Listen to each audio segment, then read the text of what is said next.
কি হামের ধরনের জটিলতা হলে হামের হসপিটালাইজেশন দরকার আচ্ছা, আছে? আচ্ছা, হ্যাঁ, এটা একটা জানা দরকার সবারই। কারণ হচ্ছে হামের যে সব হাম হসপিটালাইজেশনের প্রয়োজনই নেই এটা আমরা বলছি।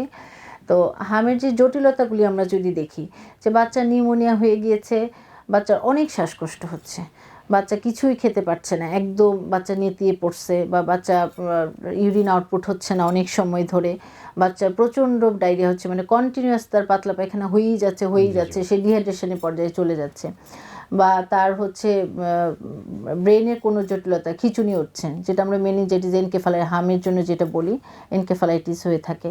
তো ওই রকম কোনো জটিলতা যদি থাকে, নিউমোনিয়া বলেন, ডায়রিয়া থেকে ডিহাইড্রেশন, ইউরিন আউটপুট হচ্ছে না, ব্রেনের কমপ্লিকেশন, তাহলে শুধুমাত্র ওই বাচ্চাগুলিকে আমরা হসপিটালাইজেশন করার জন্য অ্যাডভাইস করে থাকি।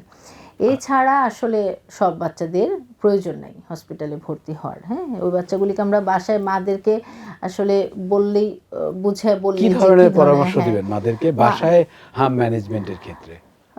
বাসায় আমরা মাদেরকে বলতে পারি যে যেহেতু এটা ভাইরাসজনিত রোগ, বাচ্চার জ্বর আসবে, ঠান্ডা কাশি হবে, জ্বরের জন্য জ্বরের বাজারে যে প্যারাসিটামলটা পাওয়া যায় সেটা ডোজ হিসাব করে তার নিকটস্থ চিকিৎসক বা তাকে, মারা আসলে আসলে প্যারাসিটামল তো এখন ওভার দ্য কাউন্টার ড্রাগ। হ্যাঁ, ওভার তো দ্য এটা কাউন্টার ড্রাগ। মোটামুটি মায়েরা জ্বর ঠান্ডা কাশি আসলে বাচ্চাদের এমনি একটু খাওয়ায় দেয়। তো সেই হিসাবে হচ্ছে বাচ্চার জ্বর আসলে জ্বরের ওষুধ দিতে হবে, ঠান্ডা লেগেছে ঠান্ডার জন্য ওষুধ জি, দিতে জি, জি। হবে। তো এক্সাক্টলি। এই জন্য আর হচ্ছে বাচ্চাকে একটু পুষ্টিকর খাবার খেয়াল করে যাতে ফ্লুইড জি, জি। ডিহাইড্রেশন না হয়।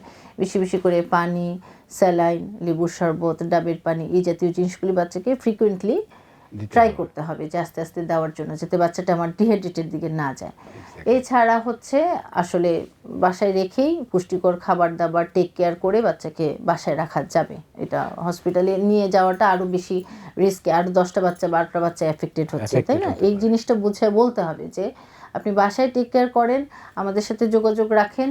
যদি বাচ্চার জটিল এই জটিলতা হতে পারে, এই জটিলতাগুলি আপনি যদি দেখেন বাচ্চার হচ্ছে, তাহলে দ্রুত হসপিটালে নিয়ে